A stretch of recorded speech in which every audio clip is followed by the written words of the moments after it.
Alhamdulillahi Rabbil Alameen, wassalatu wassalamu ala Sayyidina Muhammad wa ala alihi wa sahbihi wa baraka wa sallama tasliman kathiran ila yawmiddin, amma ba'd. We've just come out of the month of Ramadan and we're starting the new year. Already a month has nearly passed. There's a few days left for this month of Shawwal to end, which shows that our time is going really fast. And the whole purpose of Ramadan must not be left behind. The whole purpose of it that we should have achieved in the month of Ramadan needs to be prolonged and extended for as many months as possible, inshallah. That's the whole point of the month of Ramadan. The month of Ramadan is not just about doing something in the month of Ramadan for the sake of Ramadan, because in Islam we don't really have this idea of doing something on particular days and then absolutely leaving everything for the rest of the year. So what we want to do is let's think back and see whatever there is that we have to do, that we used to do in the month of Ramadan, that we did in the month of Ramadan. For example, if there's a certain additional worship that we inculcated in our lives, or we made part of our life and our daily routine, then let's see which of those, even if it's a small amount, it's something better than what we did last year after the month of Ramadan. And that's, I think, what's most important. I know you're probably thinking, why are we speaking about Ramadan? Ramadan's long gone.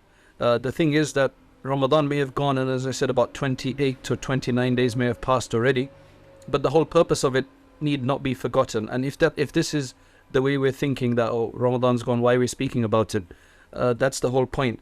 When we look at some of the lives of the pious people before us, they used to prepare for Ramadan for 6 months before it came, just so that they would be prepared for it and they'd take advantage of it, and they would be they would really benefit from it as much as possible. So they would prepare in every way, shape and form just to be totally free and to get the best out of the month of Ramadan. And then it says that for the next 6 months after Ramadan would finish, then their whole perspective was about being accepted.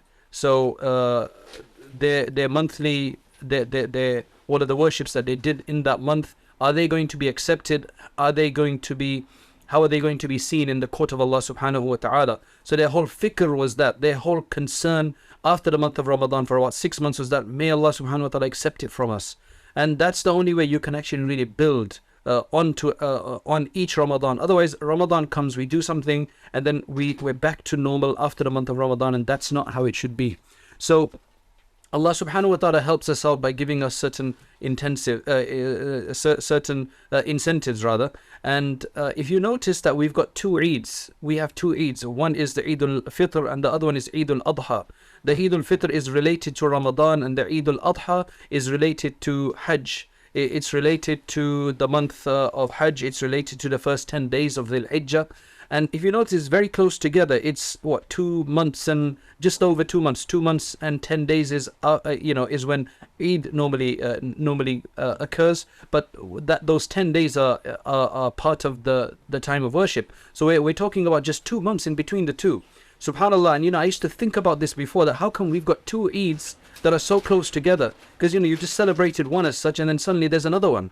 Right, so you'd think that maybe that it'd be after 6 months. So you have it evenly spaced. You have one Eid, and then you have some time afterwards, and then you've got another Eid afterwards. But no, you have it within that, because the whole idea for in Islam is that yes, you've got celebration, but it's linked to worship. It's linked to becoming closer to Allah subhanahu wa ta'ala. And I think Ramadan is so powerful that one of the wisdoms of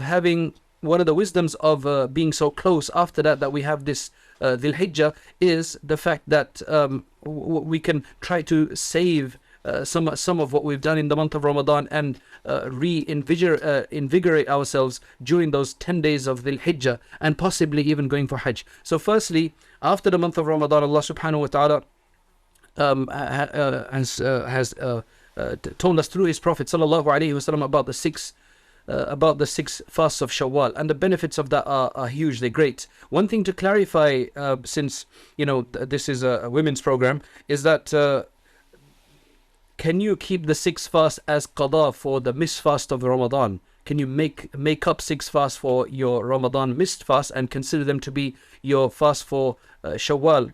And although some ulama may say that it's okay to have dual intention, the primary intention being for your qada, and then the fact that it appears in the month of Shawwal, then that means that you are also keeping the 6 fast of Shawwal, and you should get reward for it. But the stronger opinion seems to be the fact that no, and the reason is that if you look at the 6 fast of Shawwal, the whole idea of the 6 fast of Shawwal, the Prophet ﷺ said, whoever fasts Ramadan, then he follows it up. Then he or she follows it up with 6 fast of Shawwal, then it is as though they have been rewarded for the entire year, as though they fasted for the entire year. And the reason for that is that you've got, let's just say, each of the 30 days of the month of Ramadan, if you times that by 10, right? So what do you get? You get 300, right? You get 300, and then if you look at the 6 fast of Shawwal, and if you times that by 10, you get 60. So that's 360. So that the equation there is that if you keep 30 days of Ramadan, meaning the whole month, and 6 days, then it's as though you fasted the whole year, because Allah subhanahu wa ta'ala wants to reward us for the rest of the year as well. Obviously, there are other benefits of this fast as well. So according to this calculation, it's really that the fast of Shawwal need to be kept separately from the qada. And that means you should also try to do your qada as soon as possible, although they can be done at any time, right? They should be done at any time, but the main thing is that the fast of Shawwal should be kept separately from the qada fast. So if you are going to keep the Shawwal fast during the month of Ramadan, during the month of Shawwal as such, then it needs to be intended to be for Shawwal only.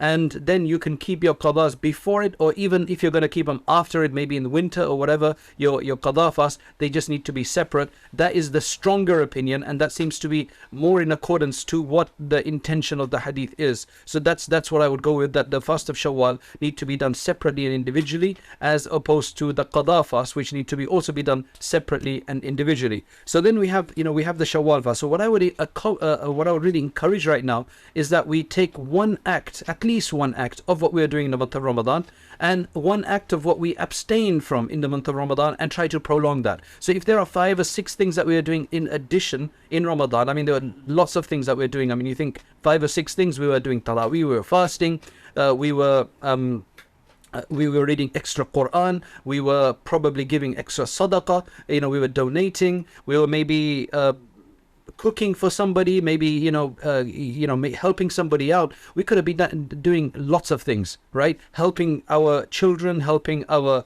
encouraging our husbands, maybe encouraging other people, giving some da'wah. These are all different things that people feel like doing in the month of Ramadan. So if we were doing any of that, let us take one of those, at least one of those things, and at least let's start doing that at some level for the rest of the year, because the whole purpose of Ramadan is that it's a training ground in that sense. Then on the other hand, what we've got is something that we need to abstain from. So if we abstain from watching too much TV, if we abstain from listening to music, if we abstain from just talking too much, right, just gossiping, or just wasting our time on the phone, for an hour or 2 hours. I mean, that's another major problem. I get people who call me and they say to me, "Can you call me back, please?" It's like, what happened? Why? And apparently they don't have minutes. So I'm like, where's your minutes gone? I'm sure you're not a poor person. But what happens is that they finish off their 300, 400, 500, 600 minutes in the month just talking. Because I mean, if you're going to hold a conversation with each person for 45 minutes, then you can imagine where you're going to be able to speak to about, with 400 minutes, you're going to be able to speak to about 6 people. And then that's it. And then after that, you're struggling. That's why people hold conversations on text afterwards. And I really don't like that, because it's just so informal, right? I get questions by text and I'm like, I please email me. Because, I mean, the text is not a way to ask questions. It's just too informal. It's just too curt, the way it is. And there's just no adab. There's just no adab in it, right? So, wasting time, basically. We were talking about wasting time. The other thing that we probably abstain from during the month of Ramadan is going out, hanging out at the mall, right? Shopping centers, and just going and hanging out. They just window shopping, right? Or even shopping for that matter, which is window shopping. That's another thing we probably abstain from in the month of Ramadan. There was just no time, right? There's just lots of things like that we probably abstain from during the month of Ramadan. Let us take at least one of those and try to implement that for the rest of the year, because that's the whole point of it, right? And now I'm telling us, I'm speaking about this 3.5, 4 weeks after the month of Ramadan, and I mean, I think the benefit of that is the fact that if we spoke about it straight after the month of Ramadan, you still got the virtue of the month of Ramadan within us, so we feel more inclined, but then it kind of starts wearing out. So we're just reminding ourselves 3.5 weeks afterwards, and there's a benefit to that, because there's an origin to that. What happens is, the Prophet ﷺ said that when somebody goes for Hajj and he's coming back, then go and say salam to him. Go and say salam to him, shake his hands, right? Or if it's a woman coming back, for the women, go shake her hands and ask her to make istighfar for you. Go and tell them to seek forgiveness for you, right? So the Prophet ﷺ literally specifically said that when somebody comes back from Hajj, go and make salam and shake their hands, ask them for forgiveness, ask them to seek forgiveness for you from Allah subhanahu wa ta'ala. And the reason you do that is because they have been forgiven. But you have to do this, the Prophet ﷺ said, قَبْلَ أَن يَدْخُلَ بَيْتَهُ, before they enter their house. And the reason for that is that once you enter the house, essentially what that means is once you get back to your normal activities, then you start polluting yourself again. That we start failing, we start slipping, we start getting involved in stuff. It's just the nature of the world. But when somebody's come back from Hajj and they're just still coming back on the journey, there's a certain level of spirituality. We need to use that spirituality. Now, I'm telling us after that kind of period is over, because once the month of Ramadan finishes, you've still got that level, but then it starts diminishing because the shaitan is back out and things are happening, right? So I'm trying to remind ourselves right now. So may Allah give myself and everybody else the tawfiq to do something of the month of Ramadan and abstain from something that we abstain from in the month of Ramadan, and may Allah make it easy for us. May Allah make it easy for us. And the whole point of this is that if we can extend this until the next month of Ramadan, then inshallah that will be of great benefit. One of the things is that mentioned to me once is that the benefit of Ramadan, all of the effort that the person had put in on himself in the month of Ramadan, the first Ramadan it extended from what he can remember for about 3 months, and then he saw himself slacking. But then the next month he tried even harder during the month of Ramadan. So for about 7 months he said, I reaped the benefits of this month. I didn't have the thoughts that I had before, but after about 7 months, that's when I started getting these thoughts again, right? But he goes, at least the benefit was, right? What he said is that at least the benefit was that my troubling times, my times of sin and so on, that of thought of sin and indulgence in it and whatever, then only was for the seventh part of the 7th month, the 8, 9, 10, 11, 12, 11, and then Ramadan came again. So which means that it was only about 5 months that year, right? So essentially what he's saying is, from his experience, and I'm sure this is absolutely should be the experience of everybody, is that the more harder you work in Ramadan, that's how longer the benefits of it can extend. The mind stays straight and then it starts faltering again, and that happens obviously through reading lots of Quran and so on. Now I know Ramadan's gone, right? But then there's other ways of doing this as well, right? Which is that we continue to do certain acts that we were doing in the month of Ramadan, so they act as milestones and boosters.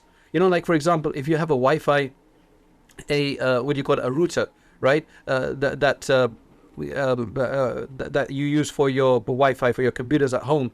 Now, what happens sometimes that if you've got a very large building, it doesn't always the signal's not the same throughout. So what you can do is, instead of getting another router, you can actually get these what you call boosters, as such, that are connected to the router, but then they give out their own signal. So then they take you that extra step, that extra distance. So you could, if your router's on the ground floor, then you could have a booster on the 2nd floor, the 3rd floor, and that way you can use the same signal throughout. So you're just prolonging it. Likewise, the Prophet ﷺ and a group approached him and said that we've got this issue in our place. There's a place that we want to build, convert into a masjid. Can you give us something that we can take with us? Prophet ﷺ prayed in some water, gave it to them. Now what they said is that the journey is very long and it's really hot outside, right? The temperature is really high. We think that the water that you've given us, in which you've blessed us such, it's going to diminish, it's going to decrease, and when we get there we won't be able to use it. So the Prophet ﷺ said something very interesting that you can use today, right, for your Zamzam and whatever else if you really have to. He said it's okay, mudduha bil ma, which means extend it with additional water. So you've got the original amount of water that I've given you. Now what you can do is, if you see that it's diminishing because it's evaporating or it's spilling or whatever the case is, when you're taking it in this large journey, maybe in those days they didn't have airtight containers and things of that nature. So he said it's okay, you can extend it. Like if you have to use even a bit of it, that's fine. You can extend it, add other water, right? So even though it's diluted, you still get the benefit of it. So what we're speaking about here is that the benefits of Ramadan need to be continued and extended. And the way we can do that is, I think one very easy way to do it is fast at least 3 days of each month, which is a very strong sunnah. To fast 3 days of each month, and those are specifically the middle 3 days of the month, the 13th, 14th and 15th moon. There are some difference of opinion there, but that's a strong one. 13, 14 and 15th, you fast. The other one is fasting if you've got even more himmah, and especially as we get on to the shorter days of the year, Mondays and Thursdays. The benefit of this is that it will keep us closer to Allah subhanahu wa ta'ala. May Allah give us the tawfiq. Read a bit of Quran.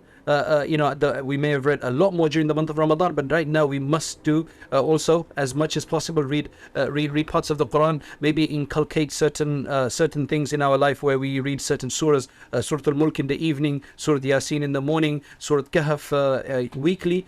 Extend these things, because if we don't, it's not gonna, the benefit is gone. We need to extend the spirituality, the nur, the light of the month of Ramadan, so it helps us throughout. The point of a lecture is to encourage people to act, to get further, an inspiration, an encouragement, persuasion.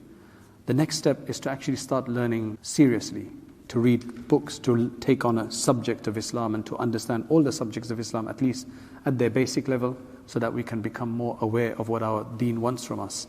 And that's why we started Rayyan courses, so that you can actually take organized lectures on demand whenever you have free time, especially, for example, the Islamic Essentials course that we have on there, the Islamic Essentials Certificate, which you take 20 short modules, and at the end of that, inshallah, you will have gotten the basics of most of the most important topics in Islam, and you'll feel a lot more confident. You don't have to leave lectures behind. You can continue to leave, to listen to lectures, but you need to have this more sustained study as well. Jazakallah khairan. Assalamu alaikum wa rahmatullahi wa barakatuh.